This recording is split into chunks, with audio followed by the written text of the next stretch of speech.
Hello, everyone. This is Mike from Dimensional Walking. Today, I want to talk about some information that I got from several interviews with a lady named Audrey who lived in North Carolina. I call her my sweet Southern lady that I had interviewed several times, and in a couple of those cases with my sister, who is a doctor. So Audrey had some really amazing experiences with we'll call them non-human visitors for most of her life. In the summer of 1983, my sister and myself visited Audrey at her parents' home in North Carolina. Audrey had two very smart children, and both of them assured me that they had spoke to small beings on a regular basis. So we pulled up to Audrey's parents' home, and I noticed a large bald spot in the lawn that happened to be, we found out later, happened to be right next to Audrey's room when she lived with her parents. And this bald spot had been there for probably at least 14 years.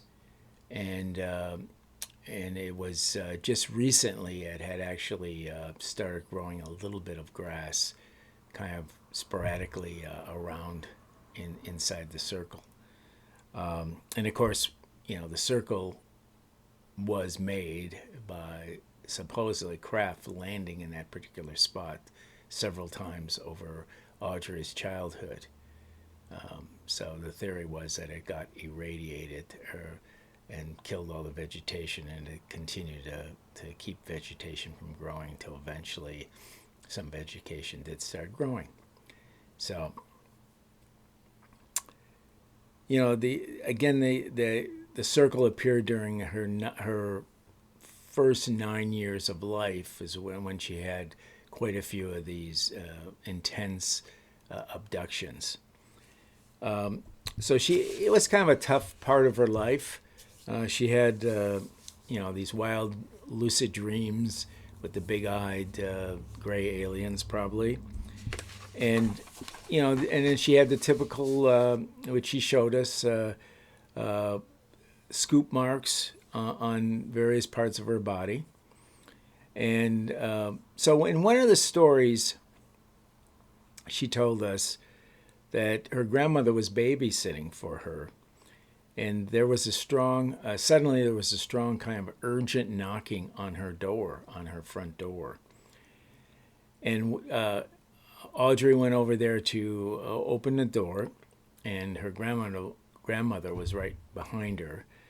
And there were two official-looking guys at the door, and they introduced themselves as these special investigated from the investigative unit of the United States government. And they briefly flashed some badges. And I always remember she said that the badges looked like little sheriff's badges out of like a play set or something that you would see. But they didn't really, at the time, they didn't really make anything of it. They just kind of made the assumption these truly were people from the government.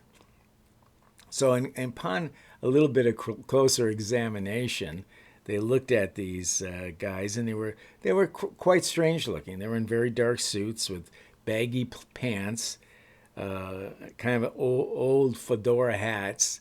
Those are the hats that, if you don't know, are kind of the hats that almost all men wore in the 30s and the 40s. Actually, I think it started in the late 20s. Actually, they talked very slow and in a kind of monotone voice, with no emotion at all. That was one of the most distinct things. They had no emotion at all. They were interested in how Audrey was feeling, and she did happen to have an abduction fairly recent at that point in time, and they wanted to touch her to see how she felt. Well, the grandmother would not have anything to do with this. I mean, she was starting to get pretty crazy about the whole situation, and she didn't like she didn't like hearing what they were saying about touching her, etc. And the way these people looked, it looked pretty wild. Uh, so it it was a very strange event. It didn't last all that long because the grandmother stepped in and actually took action. She pushed one of them out the door.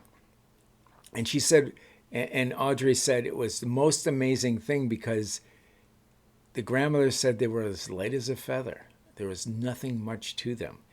Pushed them out the door, and the other one, with this one, in unison, floated out the door into a big black Cadillac. It looked brand new, and they just, and it seemed like the vehicle just disappeared. Now the grandmother was very shaken for probably about a week or so, Audrey said.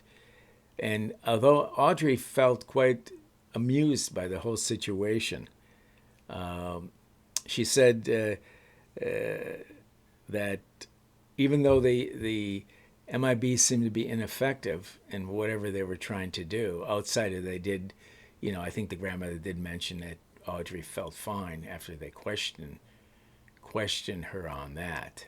Of course, the grandmother wouldn't let them touch Audrey. Audrey seemed to never forget the event. She said her grandmother, after a week or so, just didn't want to talk about it ever again. So, anyways, but she did share it with us. So the interesting thing was that was 1987. And it seemed to me, doing further research, the MIB, about 5 years later, the whole MIB thing seemed to fade away.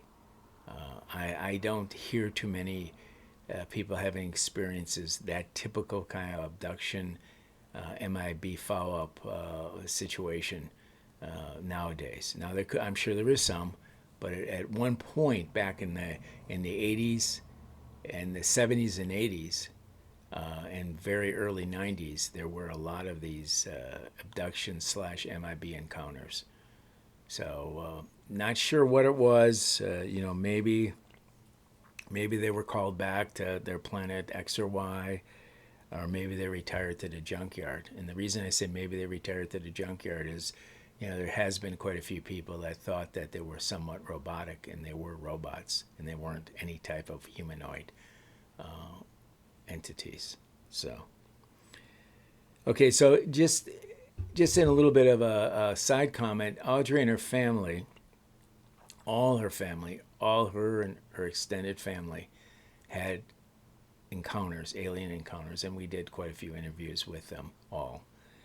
And the whole thing ended with this pretty spectacular scene, sort of like Fourth Encounter type movie scene, where there they are, went in their backyard across, and a bit of a staring contest with several gray aliens and their families, several of their family members just staring across at them, with not too much being said, etc. And that sort of ended the intense period of abductions that this whole family had endured for many years. So that's it. And if you like us, please like us. And you want to send us a private email, it's dimensionalwalking@gmail.com. We need your subscriptions. Please subscribe. And that's it until what is it? Roy Rogers says, happy trails until we meet again. Bye-bye.